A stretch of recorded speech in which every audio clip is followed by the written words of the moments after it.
guddiga taakulaynta abaaraha gobolada galbeedka Soomaaliland oo ka howlana sidii ay u gaarsiin lahaayeen deeqaha kala duwan dadka ka soo hayaamay gobolada bariga Soomaaliland ayaa saaka subaxnimadii hore u sii jihaystay halka iyo deegaanada hoos yimaada degmada Dile gobolkan Awdal iyagoo goobtaasi gaarsiiyay agabyo kala duwan oo iskugu jira kuwa la cuno iyo kuwa kalaba waxyaabaha ay bixiyeen waxa kamid ah bacayaal ay isticmaalaan xilliga roobka timir iyo waliba bustayaal ay ka huwadaan dhaxanta xoogan ee ka jirta deegaanadan maadaama ay dadkan yihiin kuwa ka soo hayaamay deegaana ay cimiladoodu tahay mid kulul waa kuwan hadaba xubno ka tirsan guddiga abaaraha gobolada galbeedka Soomaaliland oo la hadlayay qaar ka tirsan warbaahinta saaka waxaanu joognaa darida duudweyni iyo meesha u dhaxaysa waxa waarislay oo ka tirsan degmada Dila annagoo guddigii taakulaynta abaaraha ee gobolada Awdal iyo Soomaaliland run ahaantii waxa yar oo aanan sidaa u badnayn oo laakiin u adkaysan weynay dhaxanta iyo bal qabowgani aan nidhi gurma degdeg oo dhig joojinayaanu dadka u geynay waxaan qaybinay 100 buste iyo 100 bacood iyo ilaa waxoogaa iyaguna dadka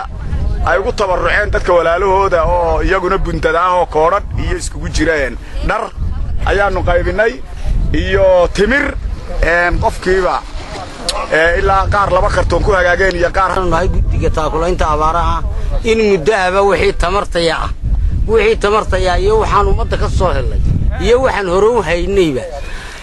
waa lagu soo noqnoqonayay eeriyadan waxa ku dhacay hayaan culus oo abaar keentay oo tacan ilaa iyo bankii sare halka Itoobiya ka galay halkaana ka galay buuraleyda waqooyiga halkaana ka gaadhay jirjir iyo hadii la yiraahdo boorama wixii ka sheeya wadahay deegaan aad u ballaaran weeyaan xilli qaboobaha bay ku soo aadeen dib culus baa saaran ilaahay waxaan ka rajaynayaa in ilaahay raxmad khayr qabta oo ay ku nastaan oo ku degaan in ilaahay siiyo waxa leedahay dadkii kale ee abaree booraba ama ree awdal kale aha arood khuriseero dadkoodu khuriseen culays bayna du saaran culays bayna inta soo baxdaan dadka waxaysto arka dhulkooda dadka arka oo dhibaatada arka annagu haddaan guddiga taakulaynta abaaraha wax buuran oo soo galay ma jiro waa waxoogaa bacayar ama bustayaal yar waxa la keenaa oo kooban wax kooban weeyaan waxaan waday waxay ahayd hadhaagii abaartii hore ka soo hadhay oo arkood ku jiray oo ku kaydinay oo yaalay buu wixii oo dhambaad u dhamaaday wax dambe oo ka soo saarayna oo ku jira ma jiro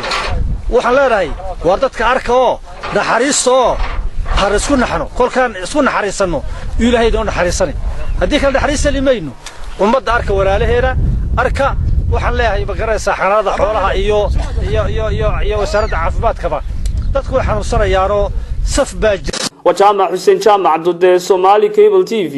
مقالة بورما